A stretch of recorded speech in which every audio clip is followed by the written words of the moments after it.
আবার বিশ্বনবী বলতেন, আল্লাহ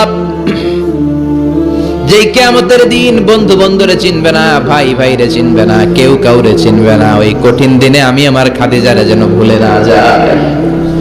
আমার খাদিজারে যেন দেখা মাত্রই চিনতে পারি এটা আমার খাদিজা। খাদিজাকে নিয়ে মা আয়েশা একদিন একটা কটু কথা বলেছিল, ও নবী, কবে আপনার এই বুড়ি মহিলা, বুড়ি বউ খাদিজা ইন্তেকাল করেছে, তারপরে কত সুন্দরী সুন্দরী বউ আমরা এসেছি, আমার ভালো লাগে না? খালি বুড়ির কথা কেন, খালি বুড়ির কথা স্মরণ করেন, আমরা আছি, আমাদের দিকে তাকান, আমরা কত সুন্দরী, আমরা কত ভালো। বিশ্বনবী রেগে গেলেন, মা আয়েশাকে এইভাবে ধরলেন। জীবনে কোনোদিন কোন স্ত্রীর গায়ে হাত তোলে নাই, শুধু ওই দিন মা আয়েশাকে এইভাবে ধরেছিলেন আর বলেছিলেন, আয়েশা খবরদার জীবনে এই কথা বলবা না,